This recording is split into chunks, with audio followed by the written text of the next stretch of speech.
Hello friends, जय श्री कृष्णा, राधे राधे। कैसे हैं आप सब? आयो बहुत ही अच्छे होंगे।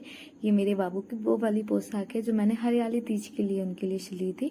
ये कली वाली पोशाक थी जो मैंने पहली बार अपने बाबू के लिए बनाई थी। मैंने कभी उनके लिए कली वाली पोशाक नहीं बनाई और मैं हमेशा नॉर्मली सिलती हूँ। तो मैंने पहले ही सोच लिया था कि इस बार हरियाली तीज में कुछ अलग सी पोशाक बनाऊंगी अपने बाबू के लिए जो उनको पहननी थी। मैंने उनसे कह दिया था आपको जैसी भी पोशाक पहननी है वैसी ही हमसे बनवा लेना। तो सबसे पहले मैंने इतनी लेंथ का कपड़ा काट लिया था जितनी मुझे चाहिए था और फिर उसके बाद मैंने 20 कली बनाई थी जिसकी नीचे से लेंथ थी 5 सेंटीमीटर की और ऊपर की थी 2 सेंटीमीटर की।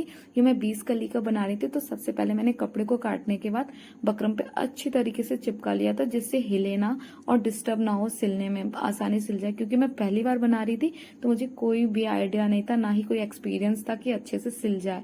फिर उसके बाद मैंने थोड़ी डिस्टेंस पे रख के लेस अटैच कर दी थी उसमें, जिससे डिस्टेंस मैंने इसीलिए रखी थी क्योंकि जब हम उसे फोल्ड करके सिलेंगे तो फिर आसानी से सिल जाती है।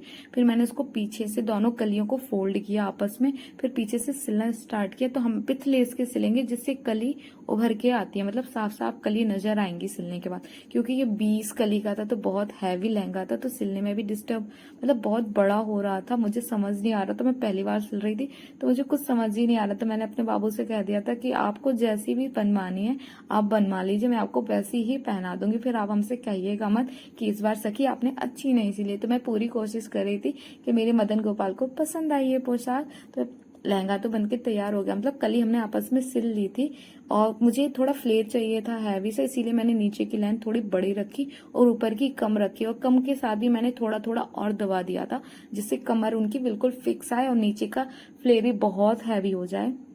फिर उसके बाद मैंने पीछे ये जो कपड़ा अटैच किया क्योंकि बिल्कुल भी धागा ना निकले और मेरे मदन गोपाल को बिल्कुल भी डिस्टर्ब नहीं होना चाहिए, वो आसानी से इसको पहन ले।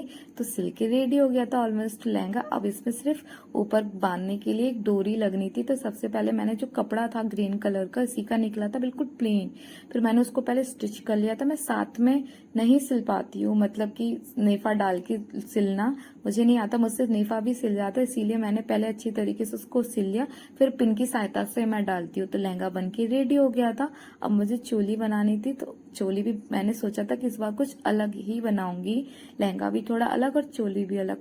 मुझे कमेंट में बताना कि आपको मेरे बाबू का लहंगा चोली कैसा लगा। और मेरे बाबू ने जो सहरा पहना है ये भी मैंने खुद इसी मैचिंग की ड्रेस का बनाया था। अगर आपने वीडियो नहीं देखी तो जाके देख लेना। और हाथों में उन्होंने जो कंगन पहने वो भी मैंने अपने बाबू के लिए खुद बनाए थे। अब मुझे कमेंट में बताना मेरे बाबू की हरियाली तीज की पोशाक आपको कैसी लगी। अगर अच्छी लगी तो कमेंट में राधे राधे जरूर बोल देना। राधे।